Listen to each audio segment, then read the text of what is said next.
Echipa de pompieri a sărit rapid în mașini și s-a îndreptat spre locul incendiului. În centrul orașului ardea un magazin uriaș. Ilie, ia-le pe Nicolae și pe Pavel, decide rapid comandantul la fața locului. Sarcina voastră este să vă strecurați la etajul 2. Eu cu ceilalți voi merge pe intrarea principală.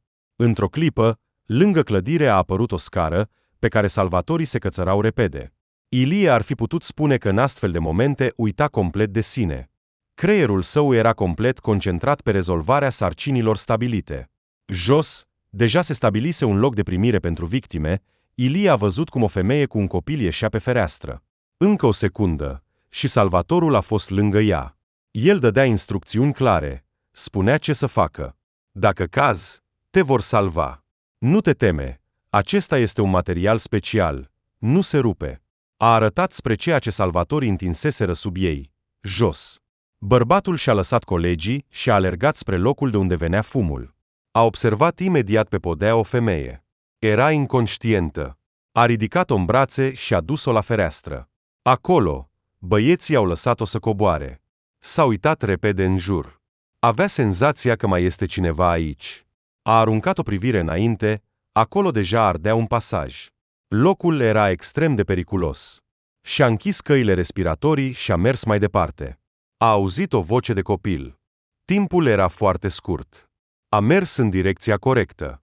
Din toaletă ieșea fum. Salvatorul a deschis ușa, iar un strigăt de copil a ajuns la el. Ilie a găsit instantaneu un băiat de aproximativ 7 ani, l-a prins și a alergat repede înapoi. Știa că poate să nu ajungă la timp. În coridor, o grindă a căzut în fața lui. Ilie a căzut cu toată puterea, aruncând băiatul înainte. Fugi! Acolo este o fereastră, acolo te vor salva. A strigat el cu toată vocea. A încercat să se ridice, dar nu a reușit. Și ceva a căzut pe piciorul lui. Ilie a început să se tărască înainte și, după un timp, s-a deconectat. Vera stătea palidă. Cât de mult a trebuit să îndure în cei 8 ani de viață de familie, doar Dumnezeu știe. De fiecare dată când soțul ei pleca la serviciu, nu știa dacă îl va mai vedea vreodată. Ilie, nu mai pot așa, plângea ea, nici măcar nu pot să nasc un copil din cauza stresului constant. Vera, dar nu pot să-mi las munca. Știu ce fac. Nu oricine ar risca să facă asta, dar cineva trebuie să salveze oamenii. Aceasta este decizia mea conștientă, a suspinat el. Și Vera înțelegea despre ce vorbește soțul ei. Îl iubea nebunește, iar ceea ce spunea el ajungea la ea, dar frica de a-l pierde depășea toate explicațiile raționale. Fără tine nu voi putea, se strângea ea la pieptul lui. Vreau un copil, dar mi-e frică. Groaza de gândul că s-ar putea întâmpla ceva și nu voi putea duce copilul nostru la bun sfârșit nu mă lasă. Vera, poate că pur și simplu nu a venit timpul, a sărutat-o el pe soție. Când va veni momentul potrivit, vei uita de toate. Și iată-o stând înaintea patului lui în spital, părea că nu mai există. Vera nu înțelegea cine simțea o durere atât de intensă, dar credea că sufletul ei a dispărut. Femeia a fost cufundată într-o suferință atât de profundă încât nu putea nici măcar să se miște. În cameră au intrat 2 persoane, Vera nici măcar nu s-a mișcat. Părea o statuie înghețată. Ce are cu ea? A șoptit o voce neplăcută. A înnebunit? Sau ce? A adăugat el cu dispreț. Ecaterina, avem o tragedie, iar tu... A început din nou să plângă Tatiana Lvovna. S-a apropiat de noră. Vera, cum ești? Și-a strâns capul la piept. Fetița mea, ține-te. Mamă, a spus ea cu greu. Mort, lacrimile au început să-i curgă din ochi. Nu voi putea supraviețui morții lui Ilie. Trebuie să credem că se va trezi, suspina soacra. El nu a murit încă. Trebuie să fii puternică. Cine îl va ajuta, dacă nu tu? Dragostea ta are o putere imensă. Vei putea să-l aduci înapoi. Vera părea că, pentru o clipă, a revenit la sine. Cuvintele Tatianei Lvovna au pătruns în adâncul ființei ei. Mamă, îmi doresc atât de mult. Umerii ei au început să tremure. Vera nu mai putea să-și stăpânească durerea. Ecaterina Lvovna se uita cu interes în jur. Părea că nu afectau suferințele altora. Vestea că nepotul ei a ajuns în spital și se află în comă a adus ceva curios în viața ei. S-a impus să meargă cu sora ei la spital. Doamne, măcar să-i aducă o față de masă normală, și-a exprimat ea opinia importantă, când inimile celor două femei se sfâșiau de durere. Ce haos! Tatiana! Trebuie să ne plângem șefului. Ecaterina, te rog, nu mai continua. Soțul meu moare, iar tu te plângi de fețele de masă. A murmurat nemulțumită sora mai mică. Dar medicamentele sunt gratuite? Sau mai târziu vă vor trimite factura? Nu a luat în seamă observația. S-au făcut foarte obraznice. Cele 30 de minute pe care mama le-a petrecut cu fiul ei, mătușa lui nu a încetat să comenteze. Nonsens, prostie, aberație. A spus ea. Se pricepea mai bine decât specialiștii. Trebuie să-l trimitem în capitală. Și gata. A răcnit vizitatoarea, când a intrat asistenta. Se pare că nici măcar nu puteți pune o perfuzie. Ecaterina, te rog, oprește-te. A șuierat Tatiana Lvovna cu furie. Medicii fac tot ce le stă în putință. Dar în opinia Ecaterinei Lvovna, toți cei din jurul ei erau proști. Astfel de femei pot fi întâlnite ușor la poștă sau magazin, dar în special le place să lase comentarii pe tot felul de site-uri și în numeroase grupuri. Aici este adevăratul lor rai. Fără să facă nimic în viață, ele desconsiderau tot ce alții se străduiau să facă pentru ele. Ecaterina Lvovna nu avea nici blog, nici canal și în general nu a scris niciun rând în viața ei, dar a-și exprima opinia era o chestiune de onoare pentru ea. După ce a ieșit la pensie, ea s-a ocupat doar cu comentarii și a învățat pe alții cum să trăiască. Am dreptul, eu îi hrănesc, ei primesc salarii din impozitele pe care le plătesc din pensia mea, a privit tot felul de videoclipuri. Ecaterina Lvovna iubea să-și apere drepturile. Deci, după părerea voastră, eu nu fac nimic? S-a enervat asistenta. Eu stau aici noaptea pentru plăcere, iar voi îmi puneți bani în buzunar fără motiv. Interesant. Dar unde lucrați? Ecaterina s-a făcut roșie. Nu putea spune că la 50 de ani a ieșit la pensie fără să se suprasolicite niciodată. Pentru societate nu a făcut nimic în toată viața ei. Unde trebuie, a murmurat ea și s-a întors spre fereastră. Mai bine învață să pui perfuzii corect. Știți, apoi, când oameni ca voi ajung în spital, cât de mult nu vreau să vă tratez. Nu meritați asta. A răspuns cu răutate fata și a ieșit din cameră. Încă îmi va spune ce să fac aici. A strigat Ecaterina Lvovna după ea. Uite, asta nu-i place. La astfel de oameni, care caută defect în tot, adevărul are și el defect, dar ei nu observă asta. Toată prostia pe care Ecaterina Lvovna o scria de obicei în comentarii semăna mai mult cu simptome de psihopatie, deoarece nu putea să facă nicio concluzie logică. Totuși, în înțelegerea ei, totul era fie prostie, fie aberație. Tatiana Lvovna mergea cu un pas important prin cameră. Inima ei nu tremura nici de suferințele surorii, nici de corpul cear al nepotului ei, care nu se mișca. Vera, mă voi întoarce seara. S-a îmbrățișat cu sângele ei. Du-te și tu acasă, odihnește-te, că altfel te vei distruge. Bine, i-a tremurat buzele, iar Vera și-a îndreptat privirea spre soțul ei. Nu voia să-l lase nici măcar pentru o clipă. Slavă Domnului! Suspina Ecaterina Lvovna când au ieșit afară. Tatiana, trebuie să vorbești cu șeful și să ceri ca Ilie să fie tratat de cel mai bun doctor. A salvat atât de mulți oameni, să se agite, să aloce bani pentru tratamentul lui. Ecaterina, până nu iese din comă, ce pot face? Încerc ca sora să o convingă. Dar, în ciuda toată încrederea în mintea ei strălucită, Tatiana Lvovna era proastă. Nu avea în cap nicio idee că unele lucruri nu se pot schimba după dorința ei. Dacă medicii ar putea să scoată atât de ușor o persoană din comă, atunci care ar fi problema? Există atât de mulți oameni în întreaga lume care nu pot să se trezească. Dar Ecaterina Lvovna știa mai bine. Ea în comentarii întotdeauna le închidea gura tuturor.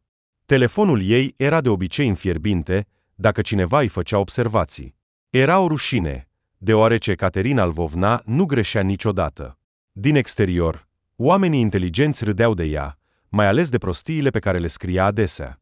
Dar ea însăși era convinsă că avea o minte neegalată și nimeni nu putea să-i clatine adevărul ei putred. Cel mai mult se temea ca cineva să nu-i descopere secretul. Esența acestuia era că Ecaterina Lvovna nu se ocupa niciodată cu nimic.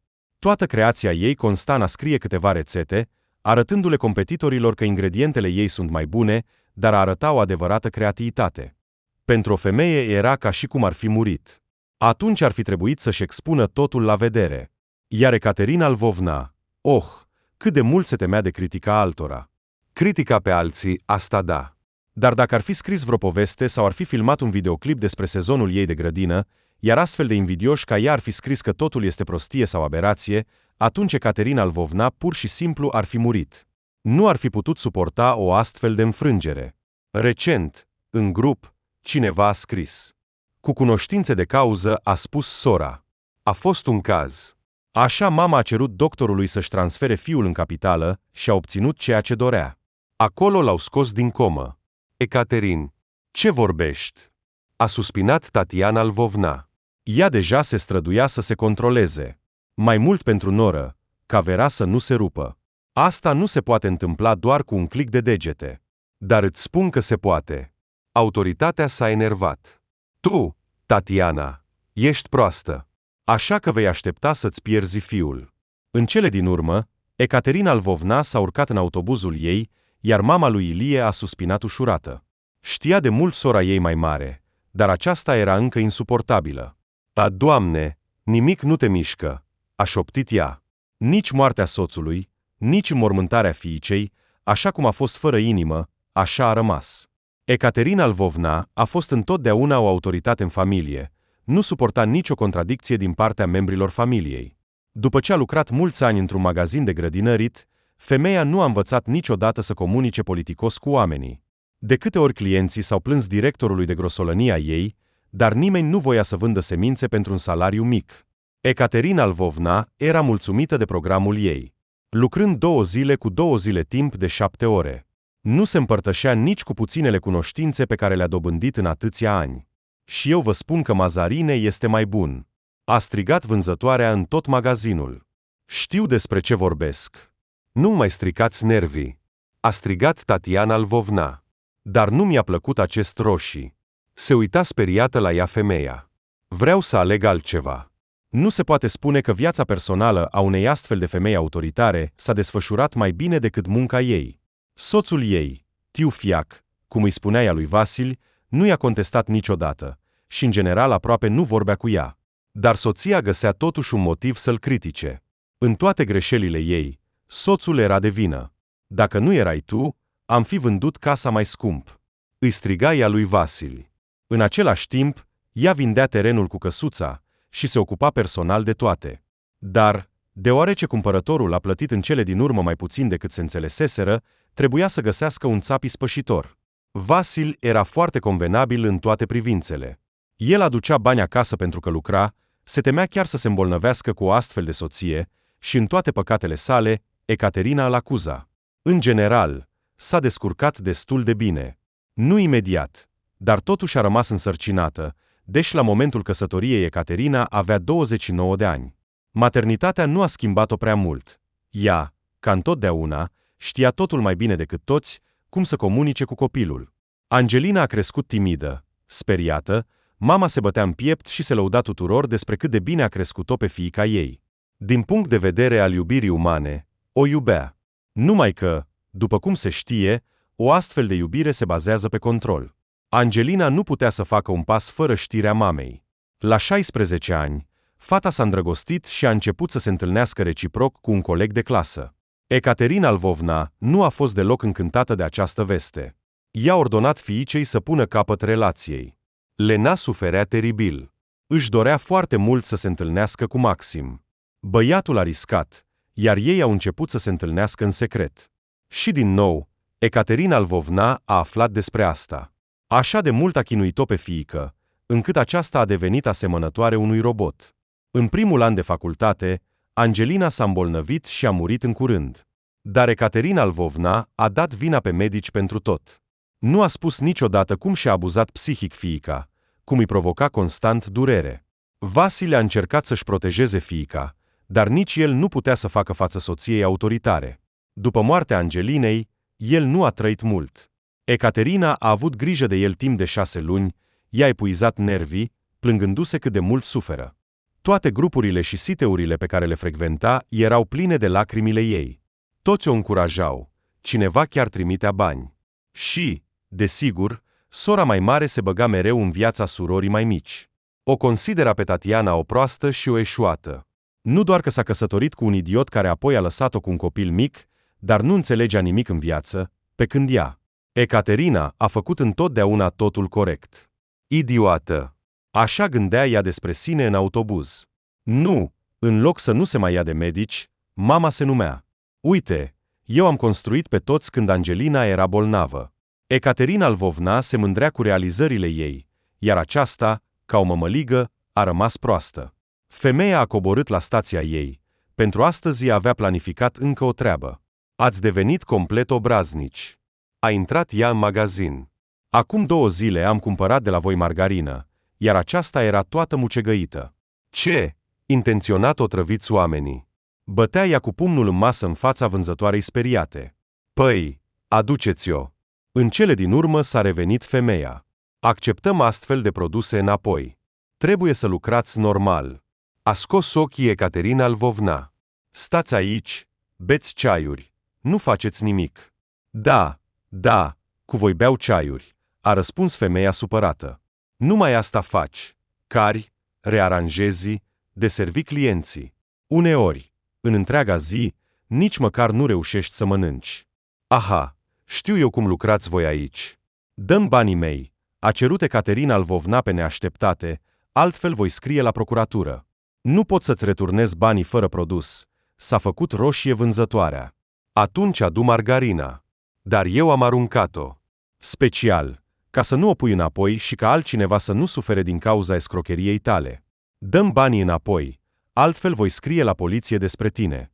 Vizitatoarea nu se dădea bătută. Femeia i-a returnat banii din buzunarul ei.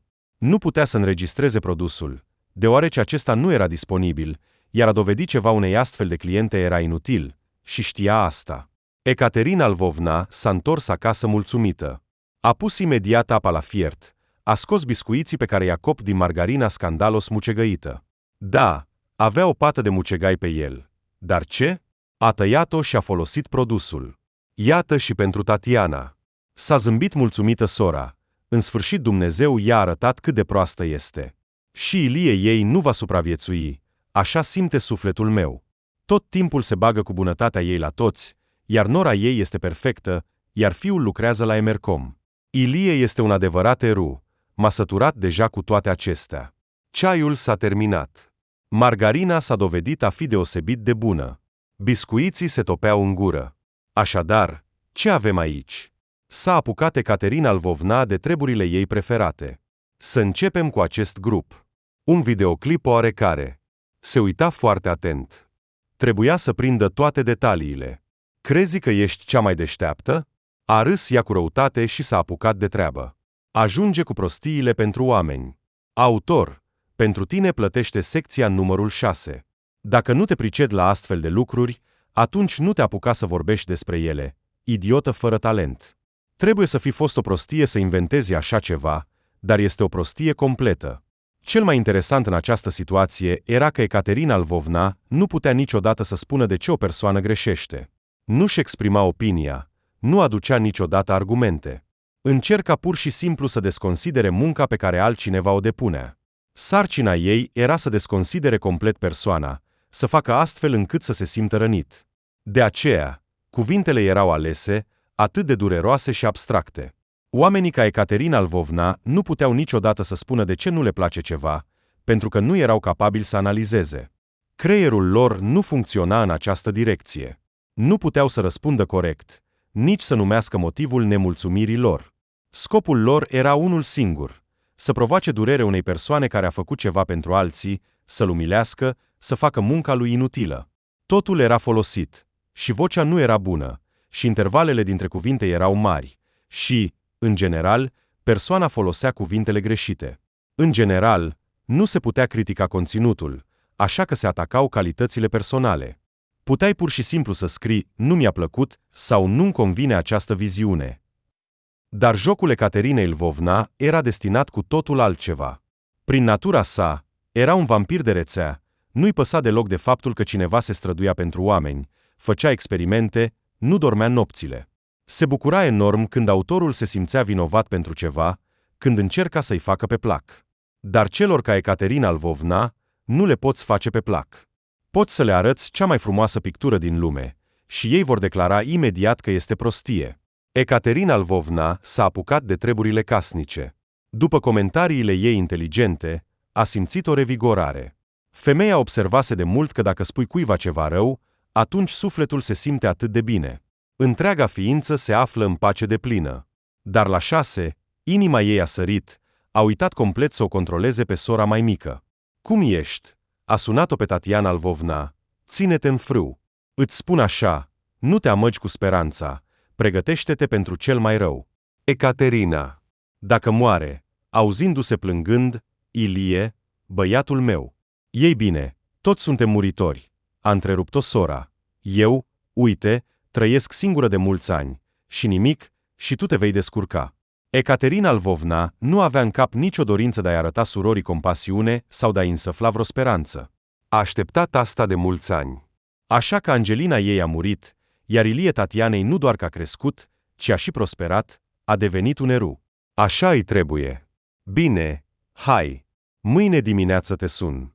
S-a săturat sora de a asculta prostiile Tatianei. Da, bine, până mâine. S-a deconectat și s-a uitat la fiul ei. Inima mamei se rupea. Ilie, băiatul meu iubit, a șoptit ea. Întoarce-te. Te rog, ai nevoie de noi. Și-a șters lacrimile, amintindu-și momentele în care îi era deosebit de greu. Soțul ei a părăsit-o, a plecat la nord cu amanta. Tatiana a rămas complet singură. A cerut ajutor de la sora mai mare.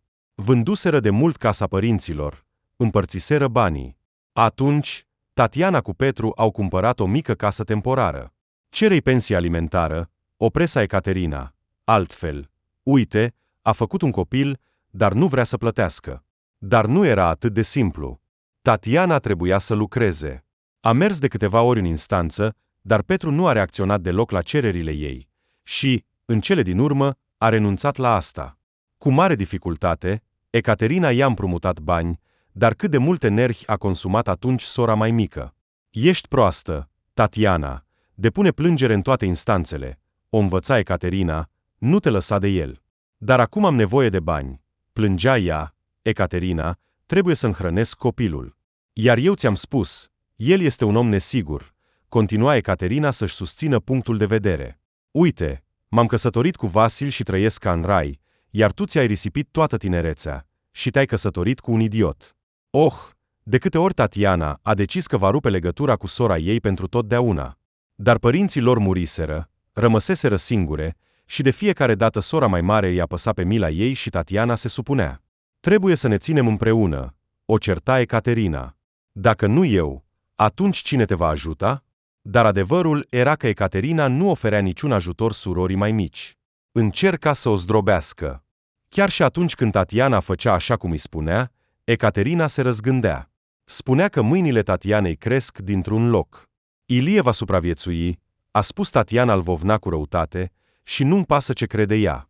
A mângâiat mâna fiului ei și a început să-i povestească povești amuzante. În copilărie, îi plăcea foarte mult asta. În general, în ciuda muncii dificile, Ilie avea un simț al umorului uimitor, pe care, de altfel, mătușa lui Ecaterina Lvovna nu l-a înțeles niciodată. Numai un idiot ar putea spune așa ceva. Se plângea ea de nepotul ei Tatianei. Spune niște prostii. Dar dacă îți lipsește simțul umorului, atunci ce legătură are Ilie? Își apăra mama fiul. Ilie este minunat. Aha, o tăcea imediat sora. Este o parodie de umor. Ilie da, umorist. Mai are mult de crescut. Relațiile dintre nepot și mătușă au fost întotdeauna tensionate, iar pe scurt, el nu o iubea. Era proastă, totul percepea cu dispreț și nu avea nicio opinie rațională. Doamne, cât de jalnică este, îi spunea uneori el mamei. Se dă drept cineva, dar ea nici măcar nu înțelege umorul copilăriei. Dar dacă o persoană nu are simțul umorului, atunci, în primul rând, suferă inteligența lui. Asta înseamnă că procesele lui de gândire sunt foarte primitive. M-aș fer de oamenii care nu au simțul umorului. Ei sunt ca niște zombi. De multe ori, Ilie i-a spus mamei sale să comunice mai rar cu sora ei. Asta pur și simplu îi distruge mintea, fără a-i oferi nimic în schimb. Și eu m-am săturat de ea, a răspuns Tatiana Lvovna. Dar unde să mă duc de ea? Ea sună singură, m-a săturat deja. Nu vreau astfel de legături de rudenie. Dar Ecaterina Lvovna chiar semăna cu o frunză de băi. Dacă ea cuiva îi lua gâtul, nu-l mai lăsa niciodată. Așa a fost și cu membrii familiei și cu vecinii. Cineva a murit, cineva nu a mai vorbit cu ea, dar erau și cei care trăiau în continuare sub conducerea strictă a acestei femei. Te vei reveni. Tatiana Lvovna s-a ridicat de pe scaun și a privit pe fereastră. Simt asta. Și Vera nu va putea fără tine.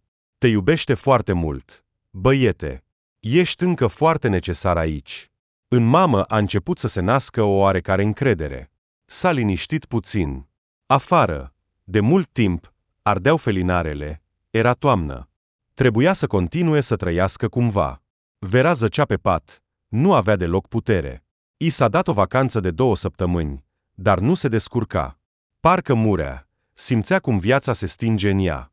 Vera, parcă Ilie a spus asta lângă ea, a sărit în sus, iar inima ei a început să bată nebunește. Ilie, dragul meu, a alergat prin apartament, fără să mă lase. A căzut în genunchi și a început să plângă. Vera se ținea cu mare dificultate. Mai degrabă, făcea totul pentru a nu-și pierde mințile din cauza durerii.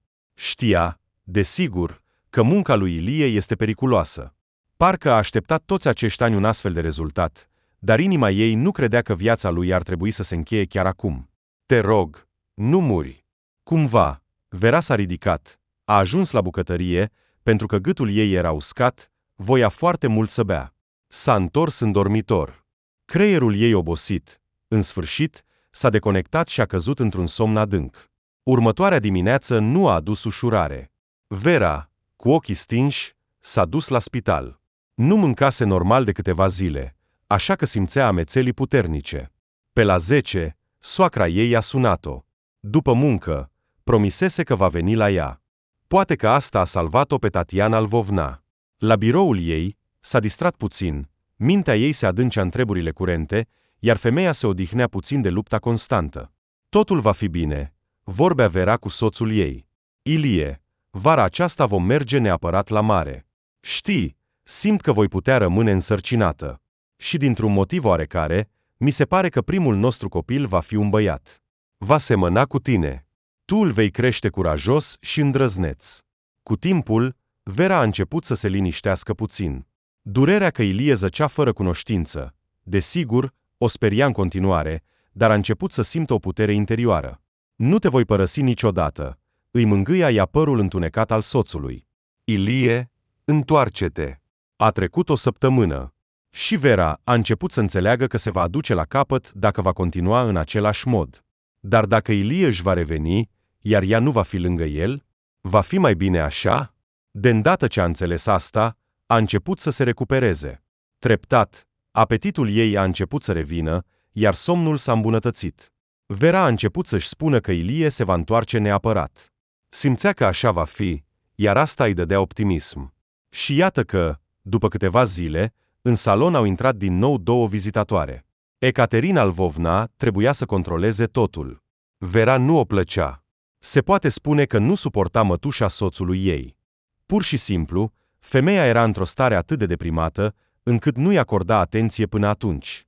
Cred că, Vera, trebuie să-ți recunoști singură că totul este inutil. A spus brusc Ecaterina Lvovna. Nu va supraviețui. De ce ați decis așa? A aruncat o privire furioasă Nora. Ce? Ești Dumnezeu.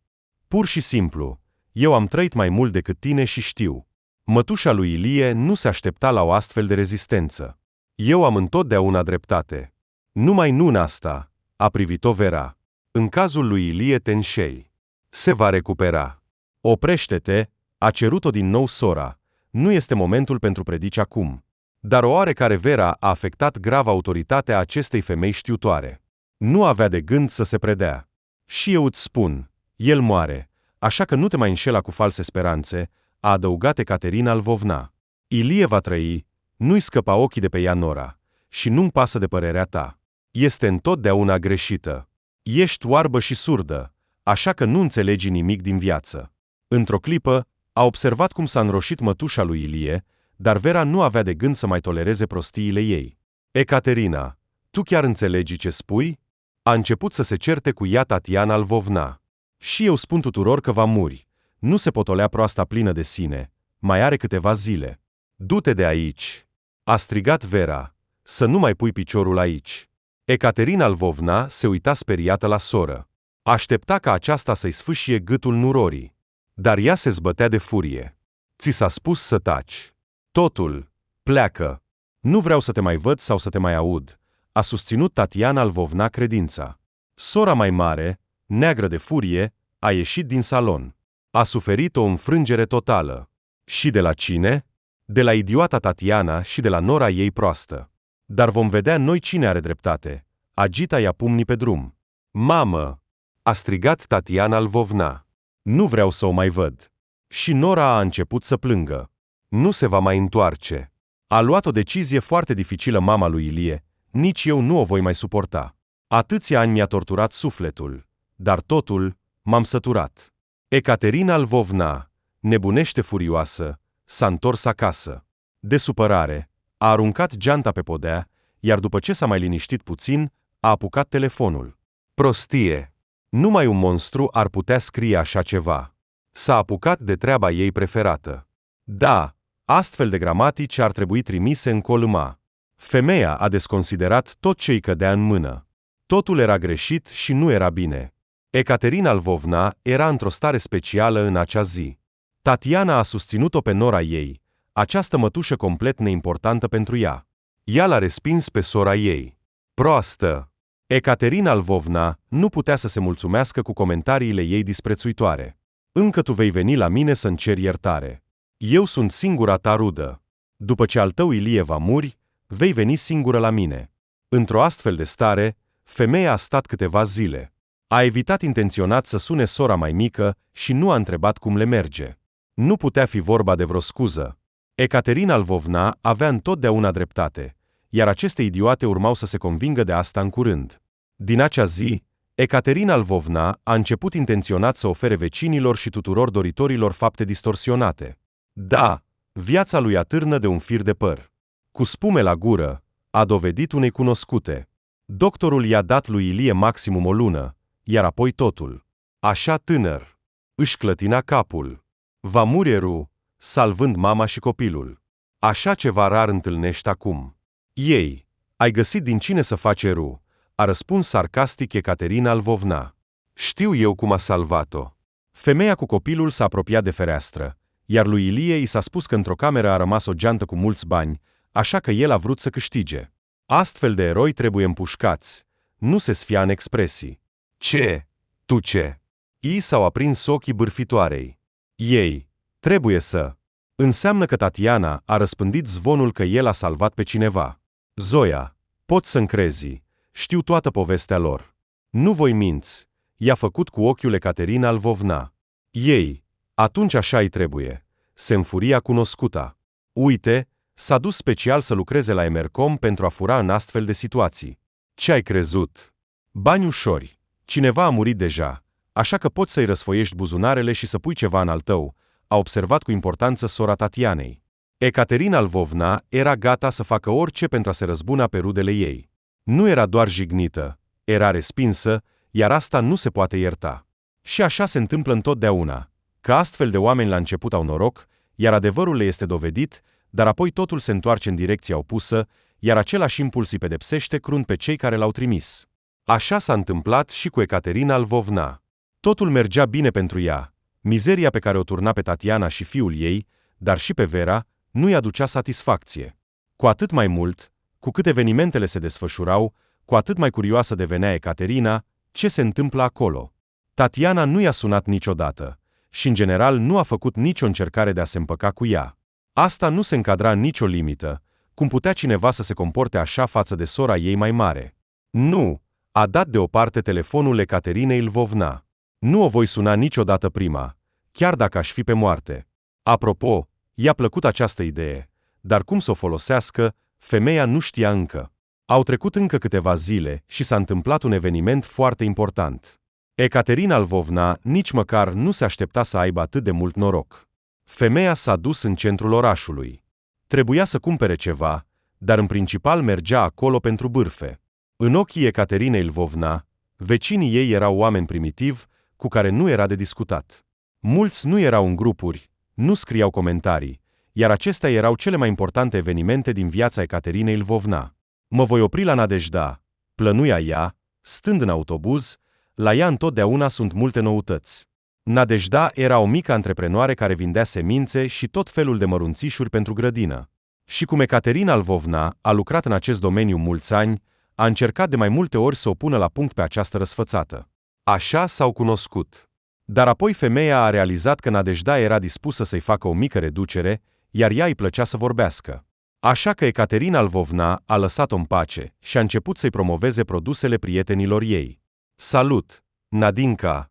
Și-a deschis brațele pentru vechea cunoscută. Ei, ce mai faci? Da, toamnă, sezonul se apropie de sfârșit. Dar comerțul încă merge. Zâmbea destul de mult. Ce mai faci? Nu te-ai angajat la muncă? Da, lasă-mă. De ce am nevoie de asta? Eu mi-am făcut datoria. S-a revoltat imediat. Și eu uneori mă simt așa obosită. Vreau să las totul dracului. A suspinat ea. Trebuie să te ții bine, încercând să o încurajeze, a spus prietena. Avem nevoie de semințe. Toate vechile stocuri aproape s-au terminat. De la cine voi cumpăra apoi? Da, în asta constă problema, că mulți acum comandă pe internet. Cererea a scăzut, se plângea Nadejda. Bine, toate acestea sunt prostii, dar cum e Ilie? A revenit în simțiri? Ilie. S-a înroșit cunoscuta. I-ar fi plăcut să-l trimită, dar trebuia să continue să joace rolul ei. Da, rău. Se spune că mai sunt câteva zile și va veni sfârșitul. Și păcat. Chiar dacă nu a salvat pe nimeni. Ecaterina Lvovna îi spusese deja că nepotul ei nu salva oameni, ci se ocupa cu jafuri. Dar eu nu. Aceasta este karma care s-a întors la el. De ce ai mers să lucrezi la Emercom? A făcut cu degetul amenințător. Să ajut oamenii? Dar el se ocupa cu jafuri. Dar totuși nu-i dorești așa ceva. A ridicat din umeri Nadejda. Femeia a început să povestească ceea ce a ajuns la urechile ei. După o jumătate de oră, Ecaterina Lvovna s-a îndepărtat de la ea mulțumită. Ce mai? Atâtea noutăți! Trebuia să le aranjeze puțin și să le prezinte cunoscuților și prietenelor într-o nouă lumină. Mulțumită, se întorcea acasă. Shoppingul a decurs cu succes. Ecaterina Lvovna s-a exprimat pe deplin, pentru a câta oară a denigrat-o pe Tatiana și familia ei. Ei, a sărit de emoție. Vera, ce face ea aici? Soția lui Ilie stătea lângă intrarea pe piață. Se foia de pe un picior pe altul. Ecaterina Lvovna s-a ascuns în spatele unui colț, unde nu era vizibilă. Bună ziua! A ajuns la ea o voce cunoscută. Eu credeam că nu vei mai veni. Ei, cum îți merge? Ilie va mai rămâne o vreme în spital, așa că poți veni liniștită. Ce surpriză! Se bucura Ecaterina Lvovna de acest succes. A înregistrat totul pe dictafon și a făcut câteva videoclipuri.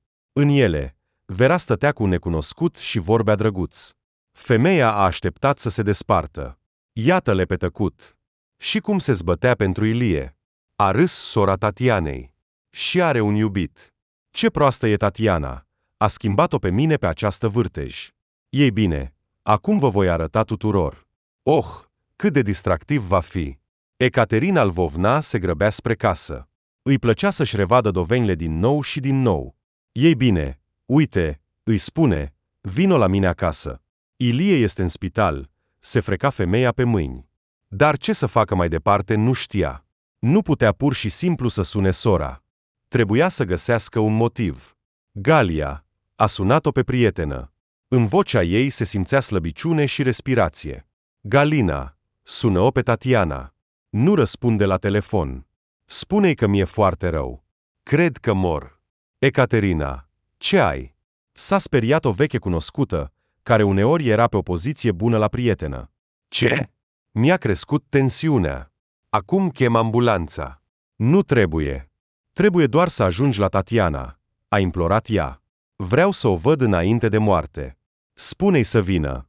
Galina i-a îndeplinit cererea. Tatiana Lvovna a eitat. Era extrem de furioasă pe sora ei. Dracu cu tine, a spus ea, mă voi despărți de tine și gata. Cât de mult m-ai săturat. Mi-ai stricat toată viața. Tatiana Lvovna simțea că sora mai mare minte. O făcea asta nu odată, dar poate speranța că aceasta o va lăsa în pace a învins și a crezut cu ușurință că ei îi mai rămâne puțin. Salut! A intrat ea în casa cunoscută. Ecaterina Lvovna zăcea pe pat. Era toată palidă. Pe fața ei strălucea un zâmbet. Tatiana, a șoptit ea cu o voce bâlândă, sora mea iubită. Ce mult te iubesc! Oh, nu vreau să mă despart de tine. A șoptit ea. Ce s-a întâmplat? A întrebat-o oaspetele fără entuziasm. Ai chemat ambulanța? Ah, nu am nevoie de ea. Știu deja că mi-a venit sfârșitul. A șoptit sora. Tatiana, hai să petrecem ultimele ore împreună în bucurie. Într-o clipă, pe fața Ecaterinei Lvovna a apărut o tristețe. S-a uitat cu durere la Tatiana. Ce? Nu putea înțelege. Te doare ceva? A sărit să o ajute. Sufletul. Tatiana, te las cu astfel de tragedie. Tatiana Lvovna a crezut că vorbește despre fiul ei. Noră ta! Nu vreau să știi despre asta. Dar ce este cu Vera? S-a mirat aceasta. Ecaterina, ce-mi faci? Ce s-a întâmplat cu ea? Tatiana, nenorocire. Femeia bolnavă a început să plângă. Înainte de a mă culca, am fost martoră la o poveste foarte neplăcută. Nu știu cum să-ți spun. Ei bine, spune deja, că altfel vei muri și eu nu voi ști. A vrut să glumească Tatiana Lvovna. Ce s-a întâmplat cu tine? Toți gândacii nebuni i-au părăsit capul tău? Tatiana, poate că ar fi mai bine să-mi iau secretul în mormânt. A întârziat Ecaterina Lvovna momentul culminant. Ascultă, de ce m-ai chemat? Să-mi strici nervii? Așa că, de-a lungul anilor, mi-ai mâncat deja toate măruntaiele, s-a înfuriat oaspetele. Sora își blestema în sine, dar trebuia cu orice preț să obțină rezultatul dorit. Bine, uite, vezi. A scos de sub pernă telefonul ei și a derulat înregistrarea necesară. Ce este asta? Nu a înțeles-o Tatiana Lvovna. Cine este? Vera? Se uita atent la femeia din videoclip. Dar în cele din urmă a înțeles. Furia a spus sora. Da, ea este. Și un bărbat necunoscut lângă ea. Acesta este iubitul ei. Ce prostie spui? S-a făcut neagră de furie oaspetele. Ești în mintea ta? Gândește-te măcar uneori la ce spui. Deci, înregistrarea nu ți este suficientă, a reluat Ecaterina Lvovna, înregistrarea dictafonului. Sora s-a făcut palidă. Vocea era clară, iar în videoclip era ea. Desigur, gazda voia să sară de bucurie, dar trebuia să ducă lucrurile până la capăt. Nu înțeleg nimic, a șoptit Tatiana Lvovna. Nu-l cunosc pe acest bărbat, nu l-am văzut niciodată. Ce să înțelegi? A apucat telefonul sora ei. Iubita ta Vera, ești proastă, Tatiana, și asta e tot. Du-te de aici. A ieșit Tatiana Lvovna din camera ei, Ecaterina nu era pregătită pentru un astfel de rezultat.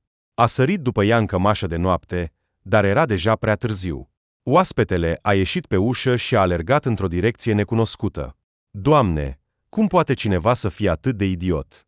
O blestema Ecaterina Lvovna. O persoană normală ar fi înțeles de mult, dar nu această prostie, iar mintea ei era ca o nucă. Tatiana Lvovna mergea repede. Totul în interiorul ei fierbea, avea încredere totală în Vera, dar tocmai văzuse cu ochii ei că ceva nu era în regulă cu ea. Ea invită un bărbat necunoscut acasă. Nu poate să-l înșele pe Iliet, femeia a început să plângă. Eu văd cum îl iubește. De ce să joace dacă nu este așa? Tatiana Lvovna nu voia să creadă că Vera ar putea fi atât de perfidă. Nu a văzut niciun motiv pentru care aceasta ar putea să-i ascundă ceva. Dar, cu toate acestea, după cum se știe, principalul lucru este să înfigi un cui al îndoielii. Nu degeaba se spune că unul dintre cele mai perfide arme ale diavolului este îndoiala. Este suficient ca cineva să spună sau să arate ceva provocator și deja, se poate spune, este învins. Așa s-a întâmplat și cu mama lui Iliet, în ciuda faptului că avea încredere în Vera, a simțit o durere puternică. Fiul ei era încă în viață, dar cine știe, poate Nora deja își plănuia viața fără el. Dar poate că totul este adevărat? Și așa îi umblă gândurile? Poate că deja și-a găsit pe cineva? Bietul Ilie. Până când femeia s-a întors acasă, a gândit o mulțime de lucruri diferite. Și mama, și soția lui Ilie s-au mai liniștit. Vera s-a întors din nou la muncă, iar bărbatul a rămas în continuare în spital. Mama a sunat Nora târziu în seara. Mă trimit mâine în delegație. Dimineața îți voi aduce cheile. Poate îi va trebui ceva lui Ilie. Bine, a răspuns cu răceală soacra, crezând că vocea ei părea ciudată. S-a întâmplat ceva? A întrebat ea. Tatiana Lvovna a evitat răspunsul, invocând oboseala. Bine, nu voi fi acasă 2 zile. De îndată ce mă întorc, voi merge imediat la spital. În ziua următoare, au comunicat rece. Vera nu înțelege această schimbare în Tatiana Lvovna. Probabil că, într-adevăr, era obosită de tot. S-a gândit Nora, o astfel de povară, nu orice om poate suporta. Toată ziua, femeia s-a gândit la Vera la sfârșitul zilei de lucru, în mintea ei a apărut o idee. Nu știu de ce, dar o voi face, a decis ea și a intrat în magazin. Vânzătorul i-a explicat cum poate instala o mini-cameră. Tatiana Lvovna a deschis ușa, a intrat în apartamentul fiului ei. A început imediat o isterie. O singură idee că Vera îl înșală pe Ilie o făcea să-și piardă mințile. Trebuie să aflu totul singură. A intrat în dormitor, s-a uitat în jur. A instalat rapid camera. Era imposibil de observat. Tatiana Lvovna s-a ascuns în dulap, a scos hainele fiului, le-a strâns la piept și a plâns mult. Nu te voi părăsi niciodată, șoptea ea. Ilie, îți promit că chiar dacă voi fi tot timpul lângă tine. După asta, mama s-a dus la spital. Nu erau vești bune în continuare. Dar pe drumul de întoarcere, telefonul ei a sunat. Numărul Ecaterinei care murea a apărut. Tatiana, de ce m-ai abandonat? A început să-i facă reproșuri aceasta. Am fost rău toată noaptea. Doctorul a venit. Ei bine, să te ia în spital și să te trateze, a răspuns ea indiferent. Am destule probleme ale mele. Deci, mă vei lăsa în această stare?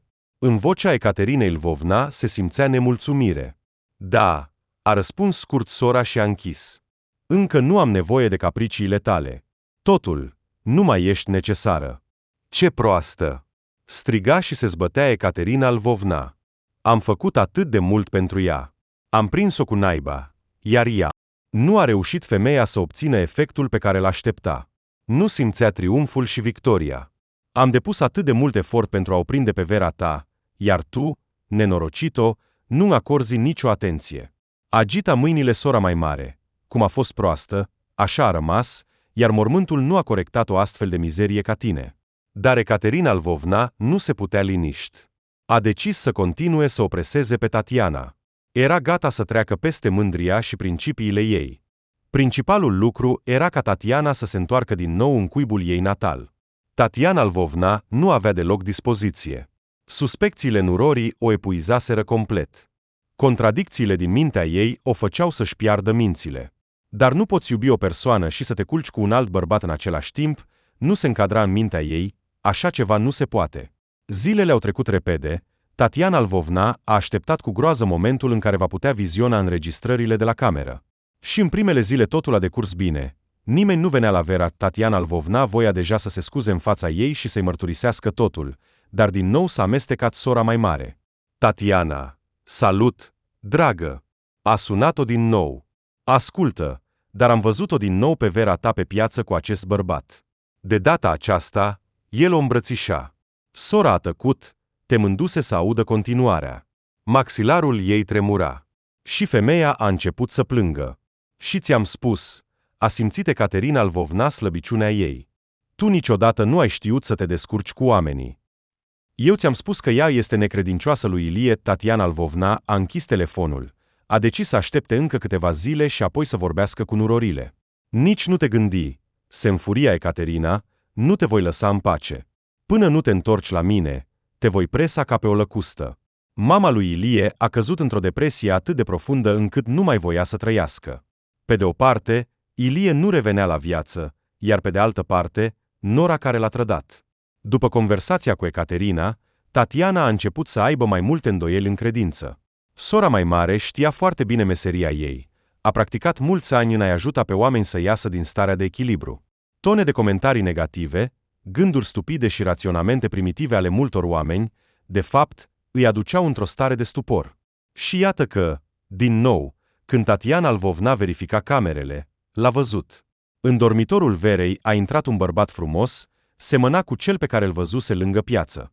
Femeia, din durere, și-a închis ochii, lacrimile o sufocau și s-a pregătit pentru cel mai rău. Da.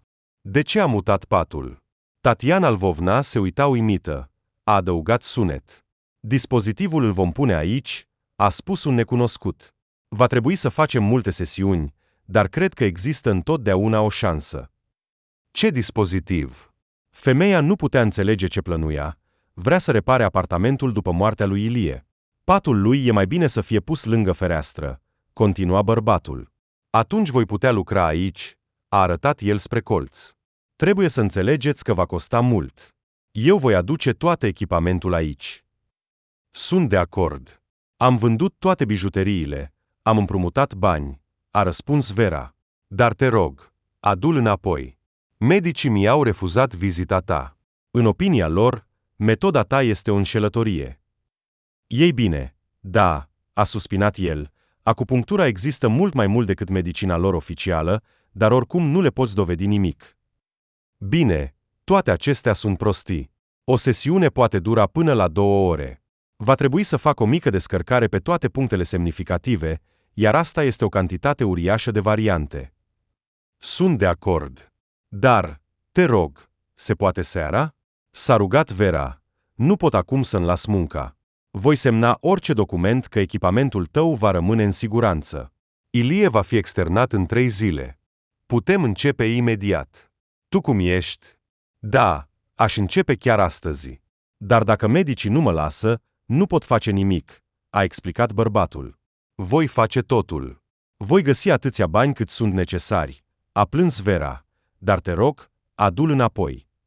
Bărbatul, desigur, nu putea promite asta. El înțelegea perfect starea femeii. Hai să credem doar în bine, a răspuns el cu o voce bâlândă, pentru că minuni se întâmplă. Tatiana Lvovna a început să plângă. În acel moment, se urăște pe sine. Bătrână, fără minte, murmura ea, Vera îl iubește atât de mult pe fiul meu încât este gata să dea tot ce are, iar eu am avut îndoieli în ea, idiotă. Dar după un timp, a simțit o ușurare, s-a adunat și ea i-a povestit totul. Mamă, ce faci? S-a mirat Vera. Da, îl iubesc pe Ilie, nu pot trăi fără el. De ce mi-ar mai trebui altcineva? Iartă-mă, fetița mea, spunea Tatiana Lvovna bâlbâindu-se. Am înnebunit, am crezut tot felul de zvonuri. Ce zvonuri? S-a alarmat Vera. Mamă, ce s-a întâmplat? Nu te înțeleg. Toate acestea nu mai contează. Cel mai important este că tu crezi în fiul meu și vrei să-l ajuți. În vocea soacrei s-a auzit un zâmbet. Mamă, simt că acupunctura va ajuta, i-a spus Nora.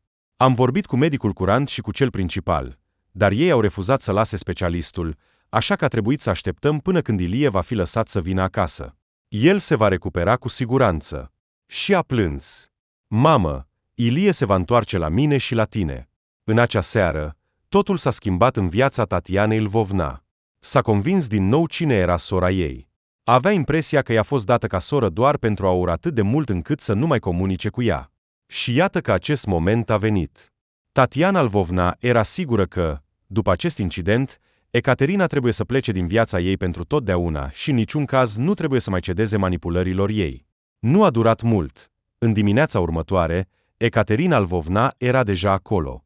Nu apucase sora să se pregătească pentru muncă, căci controlorul apărea lângă porțile ei. De ce ai venit? Nu a lăsat-o gazda să intre. Ți-am spus deja că nu vreau să te mai văd. Tatiana, ce ai? A început să se prefacă în o aie nevinovată. Am fost pe punctul de a muri, iar tu. Îți spun sincer, m-aș fi bucurat de un astfel de eveniment. Tatiana Lvovna nu-i scăpa privirea. Ce? Ești în toate mințile? Îi dorești moartea surorii tale, celei mai apropiate persoane? A strigat ea bâlbâindu-se. Dar tu nu ai pe nimeni în afară de mine? Am. Ei bine, eu am o familie. Tu i-ai distrus pe toți ai tăi și acum te bagi în familia mea. Dar ține minte, nu vreau să te mai cunosc. Nu mai am o soră mai mare. Ești complet idiotă?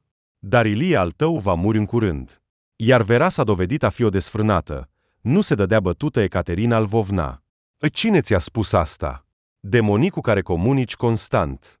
Totul, pleacă, nu a fost niciun iubit pentru Vera, asta ți-a spus ție mintea ta deranjată. Și Ilie se va recupera, iar tu nu vei mai fi niciodată în viața mea. Nu se putea controla sora. Vei regreta asta. Amenința Ecaterina Lvovna.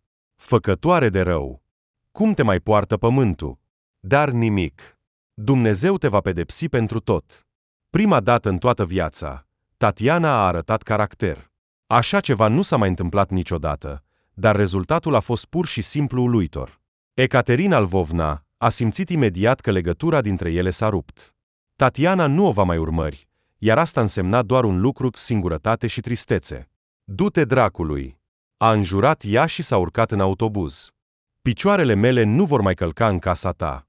Tatiana Lvovna s-a liniștit repede. Trebuia să se gândească la fiul ei. A calculat tot ce putea plăti acelui om pe care l-a angajat Nora. Vera, voi aduce aproximativ 200.000. I-a telefonat Ianu Rori. Fetiță, sunt și eu gata să dau totul pentru Ilie, de ce mi-ar mai trebui ceva dacă el va muri? Mulțumesc, mamă. Și femeia a plâns. Am acumulat datorii pentru a plăti munca medicului. Din cauza că el va aduce echipamentul la noi, tratamentul costă o sumă uriașă.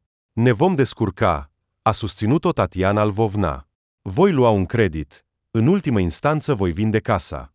Nu-i nimic, îmi vor rămâne încă bani. Cel mai important este să încercăm toate variantele posibile. Și au încercat. Primele săptămâni au fost foarte grele. Atât Vera, cât și Tatiana Lvovna în suflet sperau la o vindecare rapidă, dar acest lucru nu s-a întâmplat. Părea că sesiunile durau la nesfârșit. Așa au trecut aproape 3 luni. Nu a fost o zi în care medicul să nu vină.